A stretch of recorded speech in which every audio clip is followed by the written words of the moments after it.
Hi everyone, this is Grand Stratagem here, and today I'm doing a base update video. I was requested this by one of my commenters in a previous video that I did, which was a tutorial on base building in Kenshi.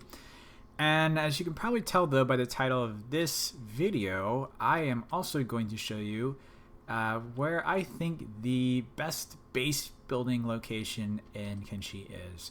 But I'm going to say that for the end of the video. Don't worry, it will come. This is not a clickbait video. But I do want to sort of fulfill this commenter's request. So for those who are familiar with the last video, this is Okran's Thorn. I believe I showed a very basic beginning of it in the previous video. There actually were two different saves, but this is pretty much what it would have amounted to anyways. So again, a little bit of backstory in this base. This was meant to be sort of our, we start off as a slave start, and we were leading our raids out of the mountains. And it came into a nice little mountain base. It achieved its purpose. It was a defensible little location. You can tell we were up on this giant plateau, and enemies were, funneled into this little nice narrow passageway for us to shoot harpoons and whatnot down upon, and it worked out pretty well. However, there were some issues.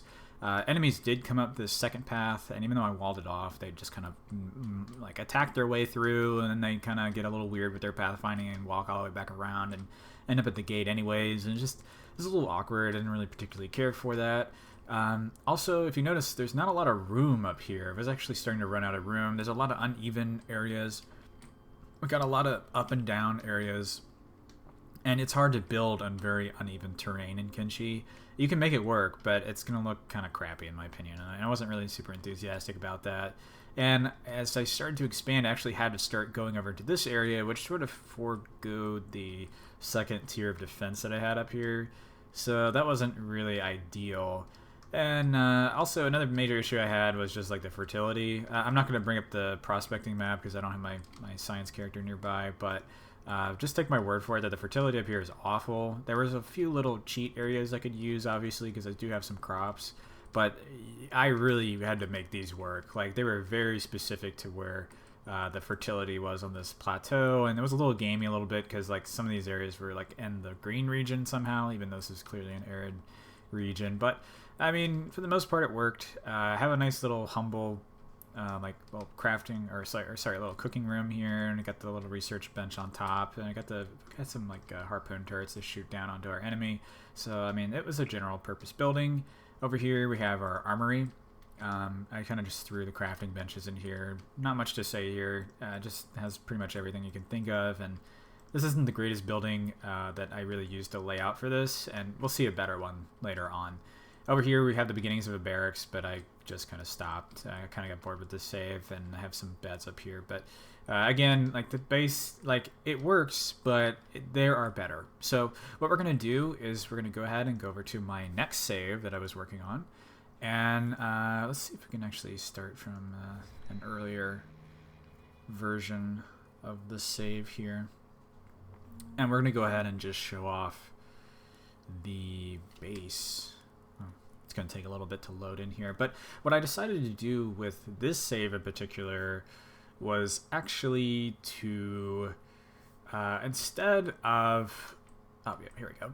Instead of working against the Okranites, I decided we are going to join them. So, as you can see with this base here, we are actually in... It says we're in border zone. This is a bug. We're actually in Okran's Pride, and we are in our town of Okran's Bounty. So, you can see it's a nice little humble kind of like farming town here, actually. We've got a refinery in the back with the iron ore, so the iron and copper here... well, there's a story to that. So basically, the iron is good, but the copper is the major con of this base. We're going to start off with cons. Actually, another major con that we have is the river raptors that like to come in and attack our base. You're going to notice that immediately when we start off in the Fertile Valley region. This place is what a lot of newer players tend to be drawn to. They're like, okay, I can deal with the zealous Okranites. I just want to build in an area where I'm not having to worry too much about fertility and all that. And you can do that. Like, this place is great for fertility. In fact, if we can have our... is he around here? Yeah, we got Dr. Chung. This is our scientist here. He's actually in the base, so we're going to go ahead and prospect. And yeah, so we're going to immediately see the square is a little buggy here, but we've got great water, great fertility. We've got decent stone. You can make a stone mine here, no problem. We have our iron ore node, but the copper is nowhere to be found. And the ones that are in this region are very, very low in quality. So it's just, I mean, the copper isn't used a lot for the lower tier. Let's say it's like Tech 1, Tech 2, Tech 3. You're going to be kind of okay without copper, but you're going to start needing copper a lot later on in your tech tree, and it pays to have good ore nodes nearby. So Alcorn's Pride, not good for copper, good for everything else, basically. So the actual buildings themselves, if you notice the defense here, we've got a nice little kill box with the double gate. The concrete wall, concrete gate thing here, that's a mod, so the banners are too. But it works. It's effective. They've got little crucifixes and whatnot, just kind of show off our enemies to those who walk into the base, and that the crucifixes are our mod as well. It's for more sadistic players, I guess, like myself. We got a harpoon turrets up here. I'm sure the Ochre Knights back in Blister Hill would gawk at this, but I feel like our harpoon turrets, I kind of bended my little headcanon for this base a little bit. I'm using some of the ancient technology just because harpoon turrets are amazing at killing things, and those river raptors are super annoying because they just want to make a beeline for your awesome little crops here. But again, maybe one other con about this base is just size. You'll notice I've already run out of space. It's nice, it's tight, it's compact, it works, but I don't know. Like, there's not much to really go with from here. And even though our other building here, I mean, it's basically just a little armory setup with our little L house. It's much more compact, organized. I like it. It does its job, but other than that, we've got a power source here with the generators. So if you're not familiar with how like the power system works, you can either do the wind generators, but I like this one. We actually, since we're growing so many good vegetable crops, it just made sense to have a biofuel distillery for the green fruit because they're not used for anything other than really making food cubes. And yeah, you can just turn that into fuel, and you've got infinite power basically. Because I've got like maximum fuel, and your production will keep up, or will totally outweigh the cost, at least unless you have like multiple generators working together. For the most part, the space is like a nice little humble, comfy, cozy farm base. Like I like it a lot. Our barracks is actually being doubled down in the actual watchtower. Unfortunately, though, one of our latest battles, I think this is kind of what maybe kind of killed my interest in the save, is we actually lost some legs here. We didn't do so hot. I think we were attacking a bandit tower and got some casualties. And it doesn't, like, once you start putting robotic limbs on your Ukkernaut guys, like that's pretty narco of you. So don't do that. Yeah, but that kind of was it for me on this one. So we're going to go over, and I had bigger ambitions, and we are going to go to pretty much what I feel like is my biggest base, period. This was my attempt to really kind of do a game where we weren't allied to anyone really, but we were going to be strictly anti-slavery. So we wanted to make kind of our own like unique city, like we're going to stand all on our own, and the idea of Batham City was born. And our main character here is Bathus. He's kind of like our supposed to be our leader, but we're going to go ahead and just give you sort of like an overview of Batham City here. So it's in the Shem Desert. I'll show it on the map in just a second, but this is kind of it at a distance, and we got like a nice lot of different buildings here. If you notice, I think I made it a little too big because I like to build my cities very compact.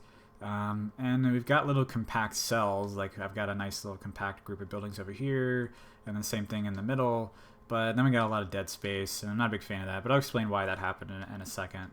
But we're just going to go ahead and look at the map. We kind of upset the Holy Nation anyways. I wasn't really trying to, but yeah, we're against slavery, so we were definitely freeing some slaves, and we're in Shem Desert, and we're just bordering the swamp biome, which I'll explain why that is right now. Is over here when we start off, we actually, since we boarded the swamp biome, I actually have just a little bit of the swamp biome in this region, and I can grow like rice weed and hemp, and even though it looks like we're in the desert here, so that's good because I can make fabric, and I can also make drugs. Yeah, so we're making illegal drugs over here. Don't tell the United Cities, I guess, but we got a nice little operation going on.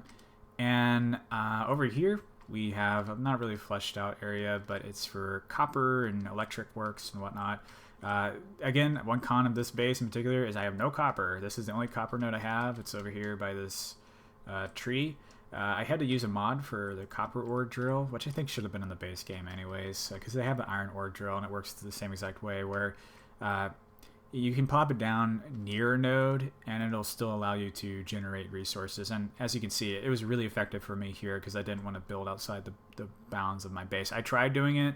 It was extremely dangerous. Every single copper ore guy I sent out there was getting like harassed by beak things. It was awful. So this was more effective. And back over here, let's start with the barracks actually. As you can see, this is kind of a nice little training room. I've got little prison cages and whatnot for people to fight, our stronger prisoners and get stronger themselves. I'm actually using a mod for the weight bench and the dexterity training dummy. This trains strength and dexterity respectively. Some people will probably say, "Oh no, you're cheating! Using mods to cheat up your character's stats." But the truth is if you really want to do it the hardcore way, which I have, if you're doing strictly vanilla.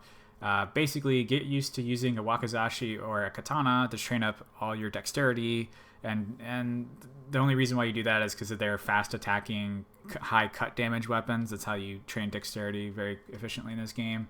And for strength, you basically have to load up your backpack with tons and tons of iron ore. And in fact, I actually have that in my base right here, this little wooden backpack, because I was training up a martial artist. But when you have these big groups like this, and I'm using the 256 recruit mod, the base for vanilla is 30. Even with 30 recruits, like you're gonna start feeling it where you're just like, oh man, I hate having to train up all these guys individually. I hate having to micromanage all this stuff.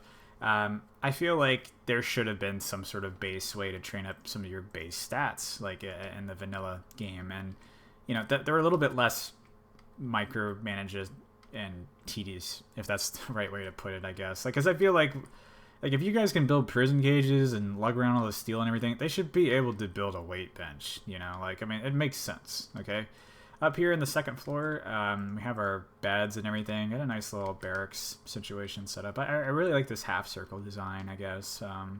Really good for having when my expedition gets messed up, or my free army, I should say.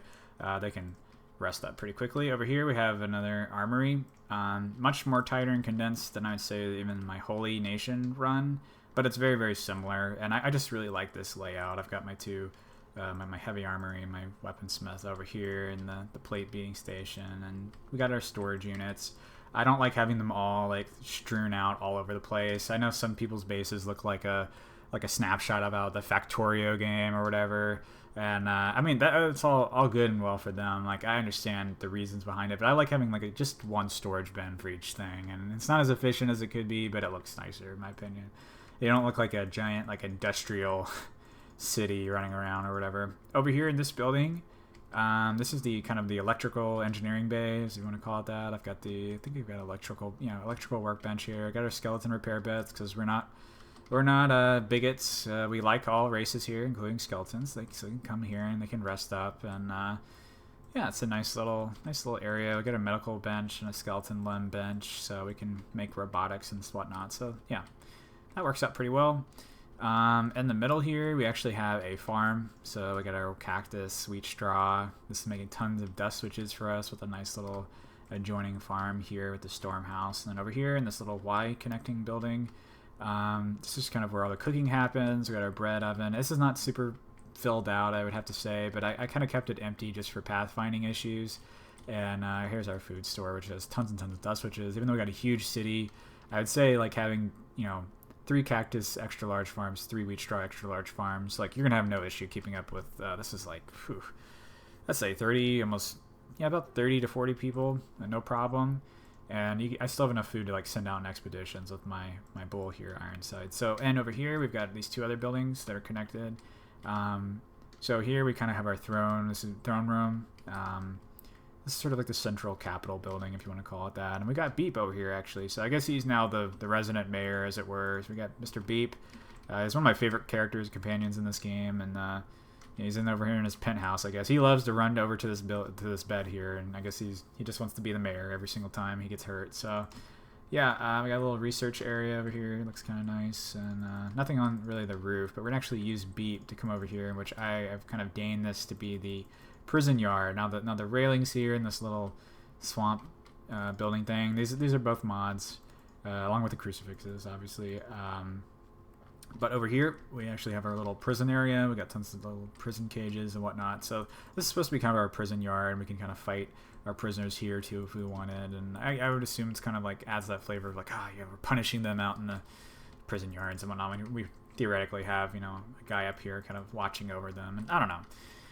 These are just little small aesthetics. Like I know some people don't care for that at all, but I kind of feel like every base should tell a story in that sense. So yeah, I mean that's pretty much this base. We've already shown this part. And I will say again, like just with like the pathfinding issues and like the wall here where this wall never seems to load in, and some of the patrols that just love to get stuck over here for some reason outside this wall. Like there were some problems with this base, and I decided I got a little bored with this. This is the furthest I've ever gotten, but I'm going to show you now what I feel like is the best base building location in Kenshi. So yes, yay, not clickbait, I know, but in this build here I actually decided to do sort of an all skeleton game. But don't worry, you can still use this with even if you don't want to use any skeletons at all, but I would recommend that this is kind of a middle difficulty kind of base building location. So this isn't some place I would start if I was a newbie, but or even if you're not even a newbie, but like you're just starting off your game, because you're going to deal with some tougher enemies in this region. It's not in Shem. Once again, this silly bug. But we're actually over here in the far right of the map. This is in the border between Stove's Garden over here in Way Station, the Arc, and Green Beach. So this is an arid environment on the left and a green environment on the right. You'll find out why that's important, obviously. But look at this place. This is an awesome plateau. Okay, so I don't know, like I was looking through the whole map. I was finding a lot of different plateau regions, but they'd always be a little uneven, or they'd have multiple ways up here. But look at this, man. This is just made to be like a citadel of some sort. I mean, it's just perfect. So you've got this natural river over here in between this ravine. It goes almost all the way around. Like you've practically got a freaking moat here, man. Like that's just amazing. I know there's some mods you can get too that it can let you like build bridges and stuff across the ravine. Like I don't have anything like that, but like that would just be icing on the cake. Yeah, I mean, there's only one way up here. This is just this nice big natural ramp. Like it just, look how flat this is. This is just awesome. Like it's very difficult to find anything like this in Kenshi, and I found it. And then you think to yourself, like, okay, this plateau is good, but like, does it have everything else you need? Yes, very much yes. In fact, let's look at this. So once you kind of build your base up, it kind of clears up all the clutter. There's a lot of clutter up here, but it seems to have disappeared after I started base building. But look at this. So we've got our little iron resource node here. You can have up to 3 people working on it at the same time. 132% efficiency. That's just crazy. And it's 110 quality of iron ore. Okay, well that's great. Now over here we've got stone, and I actually misplaced this a little bit. It should be 100% max efficiency, but again, like the stone richness is just great. I'm running a high level stone mine here, but like it works perfectly. And then here we've got the copper resource, 100 copper quality, 2 workers, so you can go to max efficiency, no problem. Now, with that on top of everything, I have to show you something. So what about farming? Well, as a skeleton run, I don't really have to worry too much about farming, but I was a little concerned. So we're going to do our prospecting. And as you can tell here, we're in an all-arid region, but look at these stats. So we've got our copper, we've got our iron, tons of this all over the place, by the way, if you're curious about that. And we've got our good stone deposits, and our fertility is 90. Okay, this is an arid region. That's pretty crazy. Like, you usually don't get that much fertility in an arid region. And then we've got our water, which is like 66. Now, that's on this half of the plateau, but let's look over here. Even though it looks kind of barren, and for some reason we don't really have access to walk here, but I think I've had access to walk here before, but we're going to go ahead and prospect again. And look at this. We've got 100% green, 50% arid. Our water has actually gone up a crazy amount, but we're in a green environment. So why is that important? Well, not only is our fertility shot up a little bit, but just look at this. So we can go into our farming, and I haven't researched the other farming yet, but obviously if you have a kind come on, stop it. Okay, so if you have a green, so I can't build in this arid region, right? So this is the arid region I was talking about. It encompasses most of the plateau, but then we have just over here, yep, there you go. You can build on the green. So you can have like every crop you could ever need, basically. Now it could be maybe you can't path over here super easily because there was that pathing issue I just showed, but I think you could probably cheese it just enough to get that green crop going here. So that being said, I mean, you've got really good fertility either way. You can build your well. I mean, the water is the only negative, but I mean, 60%, like that's pretty good. And I mean, I've had wells at 70 or 80% that like I just make too much water. I don't know what to do with. So yeah, I'd love for people in the comments to maybe post their own base locations if they feel like they found an even better one. I would love to see it actually, but I haven't been able to top this one. I've got like 200 hours in this game so far.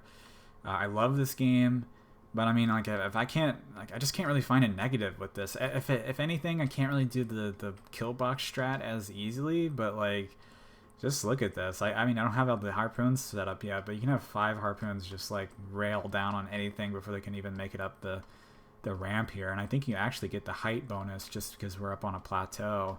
You could shoot stuff that's all the way down there and just get crazy bonuses. So yeah, if you want to do even, you could build a watchtower. I mean, just look how flat that is. Like, that's so rare to find in this game. Look at all the other plateaus around me. Like, they have all the telltale, like, bumps and all that kind of junk. And it's just like, how crazy is that? I mean, there's another iron resource right here. Like, you got 2 of them. 2 iron resources and a copper one. Like, I don't know. This is just great. This is amazing. So, this is Grand Stratagem signing out. I hope this video helped you guys a little bit. And I'll catch you in the next one.